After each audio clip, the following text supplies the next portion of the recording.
주님께서 여러분과 함께 요한이 전한 거룩한 복음입니다.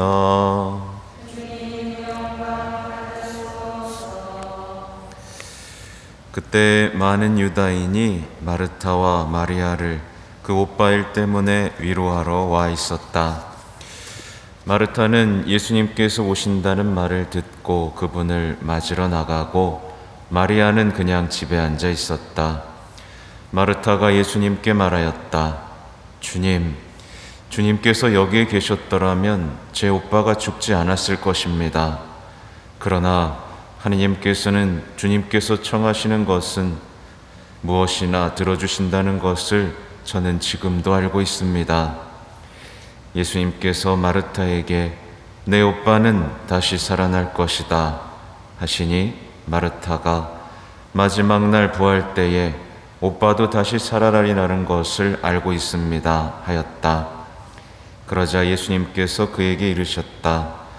나는 부활이요 생명이다. 나를 믿는 사람은 죽더라도 살고, 또 살아서 나를 믿는 모든 사람은 영원히 죽지 않을 것이다. 너는 이것을 믿느냐? 마르타가 대답하였다. 예, 주님, 저는 주님께서 이 세상에 오시기로 되어 있는 메시아시며 하느님의 아드님이심을 믿습니다. 주님의 말씀입니다.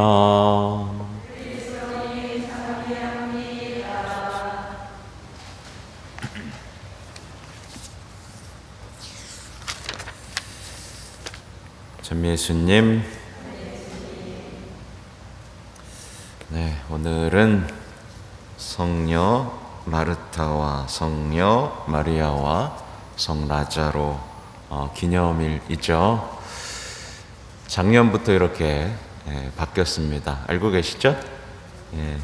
2020년에는 그냥 마르타만 기념을 했었는데, 이제 그 마리아에 대한 신원이 불분명해서 이제 마리아가 마리아 막달라나인지 그죠? 막 헷갈렸는데, 이거를 구분하면서 그럼 이제 따로 이제 가족끼리 함께 기념해도 되겠구나라고 해서 이제 2021년부터 세 분을 함께 이렇게 기념하고 있습니다. 근데 이제 세 분을 기념하는 제일 독서의 내용은 하느님은 사랑이시라는 아주 감동적인 말씀이죠. 하느님은 사랑이십니다. 맞죠? 네. 하느님은 사랑이시고, 모든 사람은요, 이 사랑 안에 머물러야만 살 수 있습니다. 이 사랑에 머물지 못하고 벗어나 있으면 서서히 죽어가게 되어 있어요. 그래서 하느님을 사랑이라고 느끼고 그 사랑 안에 머물고 사랑하면서 사는 것은 인간에게 가장 중요한 일입니다. 근데 안타깝지만 어때요? 오늘날의 많은 분들이 하느님은 사랑이시다 라는 말씀을 잘 받아들이지 못합니다. 완벽하게 받아들이질 않아요. 그래서 하느님은 사랑이시야? 사랑이신데 왜 그래? 이런 질문들을 하죠. 그러면서 오히려 되로 이렇게 묻습니다. 하느님 사랑이시라면서요? 그럼 이렇게 하셔야죠. 이렇게 대듭니다. 놀랍죠? 대다수가 이럽니다. 대다수가. 특히 냉담하는 사람에게는 거의 이게 확실히 자리 잡아 있죠. 하느님이 사랑이시라면 이것도 해줘야 되고 저것도 해줘야 되고 이거 그냥 놔두면 안 되고 이래야지. 그게 무슨 사랑이야? 이런 식으로 얘기하고 있죠. 그러니 서서히 죽어갈 수밖에 없는 겁니다. 죄 속에서, 교만 속에서. 그죠? 사람들은 하느님이 사랑이시라면 지옥도 없어져야 된다 라고 얘기합니다. 예. 그냥 자기 멋대로 하느님을 정의하고 싶은 거죠. 그죠? 하느님께서 우리를 어떻게 창조하셨고 어떻게 만드셨는지 궁금한 게 아니라 내가 하느님을 정의하고 싶고 제한하고 싶고 내 생각에 가두고 싶은 인간의 오만함이죠. 그죠? 교만한 사람은 그래서 하느님의 사랑을 느끼지 못합니다. 네.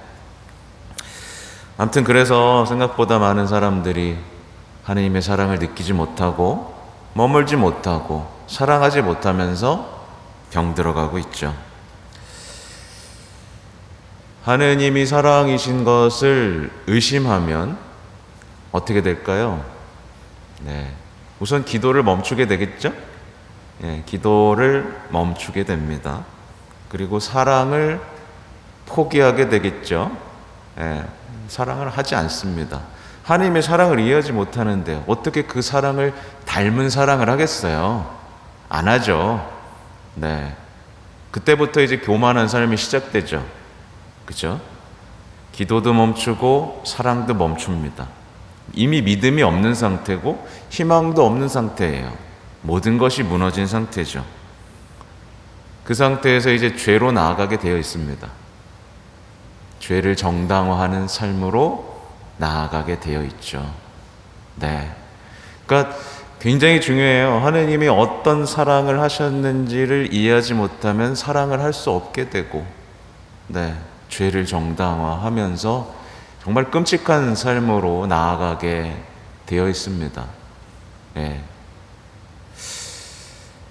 이게 하느님에게서 떠난 사람들이 어떻게 떠나는지에 대한 어떤 과정이라고 보시면 돼요. 그래서 예비자 교리할 때 가장 중요한 것이 뭐냐면 하느님이 사랑이시라는 것을 알려주는 겁니다. 교리만 딥다 외운다고 되는 게 아니라 교리 안에서 하느님이 사랑이시라는 것을 전달하지 못하면 그 신앙인은 금방 떨어져 나갑니다. 똑같이 제가 한 거랑 질문하면서 하나님 사랑이시라면서요? 왜 저한테 이러세요? 이러면서 다 떠나게 되어 있어요. 네, 자기 바쁜 일하고 자기가 좋아하는 일하고 자기 욕망을 쫓아서 하나님 사랑이시면 이것 좀 봐주셔야지 않겠어요? 이러면서 다 떠나게 되어 있습니다. 반복해서 말씀드리는 거지만 하느님의 사랑을 부정하면 자기 죄에 억눌리고 교만으로 들뜨고 마음의 상처로 더욱 실망이 커져서 아무튼 죄 속에서 서서히 무너지는 삶을 살게 되는데 오늘 기념하고 있는 마르타, 마리아, 라자로는 달랐습니다. 그러니까 성인이죠. 달랐습니다. 사실 충분히 원망할 수 있었어요. 그죠? 오실 수 있었는데 천천히 오시잖아요. 그죠? 바로 와서 좀 살려주면 어때? 근데 죽을 때까지 기다려요. 그죠? 그리고 라자로는 무덤에 묻혔고 이제 썩어서 냄새가 날 지경까지 갑니다. 이 상황에서 하느님은 사랑이시라고 누가 말할 수 있겠어요? 근데 마르타, 마리아, 라자로는 어땠죠? 하느님이 사랑이심을 믿었습니다. 죽음이 승리한 것처럼 보이는 순간에도 무덤 속에 빛이 들어오지 않는 절망 속에서도 그들은 끝까지 이 믿음을 잃지 않죠. 이 믿음 중에 중요한 것은 하느님은 사랑이시라는 믿음입니다. 예. 그러니까 예수님이 사랑이 아닌 것처럼 보일 때가 있어요. 우리가 살다 보면요. 그죠? 예. 막 내 인생이 만신창이가 되어가고 내 자식들이 만신창이가 되어가고 내가 사랑하는 사람들이 만신창이가 되어가니까 하나님은 사랑이 아니라고 믿고 싶은 순간이 옵니다. 반드시요. 근데 그 순간에도 우리가 해야 될 건 뭐라고요? 하나님은 사랑이시라는 것을 믿는 겁니다. 믿었고 어떻게 됐어요? 결국 죽음이 있는 곳에서 생명을 주시는 예수님을 만났습니다. 네. 예수님의 눈물을 보았죠, 또. 그죠? 예수님은 결코 우리의 죽음, 우리의 악을 그냥 보지 않으세요. 그죠? 눈물을 흘리십니다. 우리가 처절하게 고통받는 모습을 그러니? 라고 보시는 게 아니에요. 북받쳐서 우십니다. 네, 그걸 기억해야 돼요. 그 뜨거운 사랑을 느낄 수 있어야 됩니다. 예, 목석 같아지면 안 됩니다. 이 세상 사람들처럼요. 네.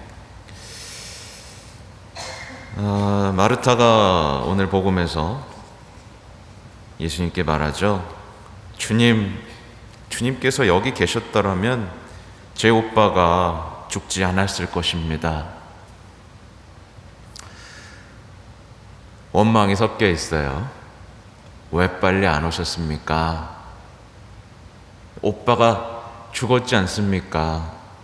당신은 얼마나 기다렸는지 아십니까? 그쵸? 우리의 절규와 닮아 있죠. 왜 좀 더 일찍 오지 않으셨어요? 왜 제 자식에게 당신을 드러내지 않으셨냐고요? 라고 따질 수 있죠. 근데 그 안에서도 이렇게 얘기하죠. 그러나 하나님께서는 주님께서 청하시는 것은 무엇이나 들어주신다는 것을 저는 지금도 알고 있습니다. 알고 있습니다. 희망의 끈을 놓지 않습니다. 근데 알았어요? 몰랐어요? 제대로 몰랐어요. 제대로 몰랐습니다. 하나님은 마음만 먹으면 지금 즉시 모든 것을 되돌려 놓으실 수 있다는 것을 믿지 않고 그냥 배운 대로 죽으면 부활할 것이다 정도까지만 믿었던 거죠. 그죠? 네. 모든 그리스도인은요, 하느님이 사랑이심을 믿고 하느님이 사랑이심을 체험하고 하느님이 사랑이심을 선포해야 합니다. 네. 근데 하느님이 사랑이심을 믿지 않는 사람은 선포하지 않아요. 뭐 팔자가 그런 거지, 뭐 인생이 그런 거지, 뭐 이런 그냥 그러고 맙니다. 에휴, 술이나 한잔 먹을까? 그쵸? 힘듦 속에서 하느님의 사랑이심을 포기하는 거죠. 근데 하느님의 사랑을 믿는 사람은 선포합니다. 표정으로, 말투로, 행동으로. 어쩔 수 없어요. 그 사랑에 빨려 들어가기 때문에 사랑을 온 삶으로 선포하고 증거하죠. 다시 한번 말씀드리지만 오늘날의 세상에 해결되지 않는 아픔, 이해할 수 없는 고통 너무 많습니다. 너무 많죠. 예. 정말 눈을 뜨고는 볼 수 없는 사람들의 고통들이 세상에 얼마나 많은지 모릅니다. 그쵸?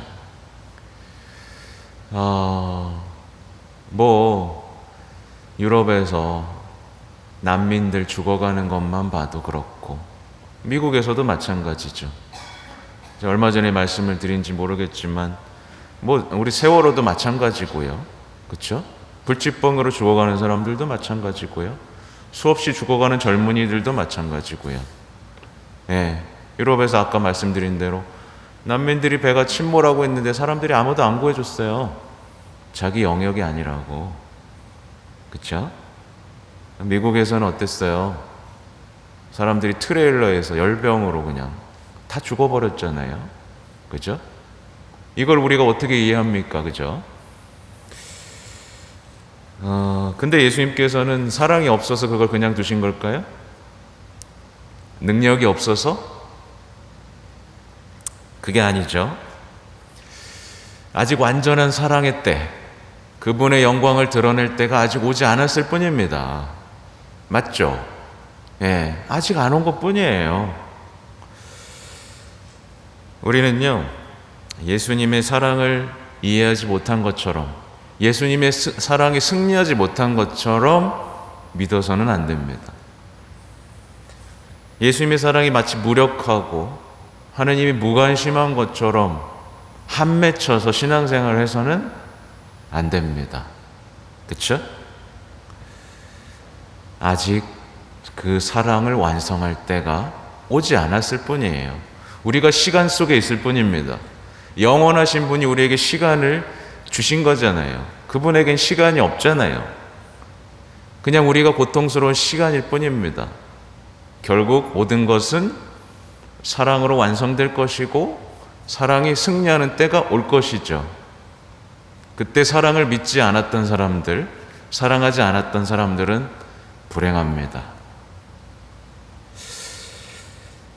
마르타는 사랑으로 예수님께 헌신했습니다. 우리가 드려야 될 사랑입니다. 마리아는 사랑으로 예수님을 바라봤습니다. 이것도 우리가 예수님께 드려야 될 사랑이죠. 라자로는 사랑으로 뭘 했죠? 죄의 상처 속에서, 그렇죠? 죄 속에서 무덤에 갇혀 있다가 그 무덤의 돌을 치우고 나왔습니다. 사랑이 있었기 때문에.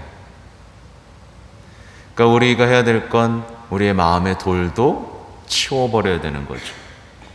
부활이 없는 것처럼 살아서는 안 된다는 얘기예요.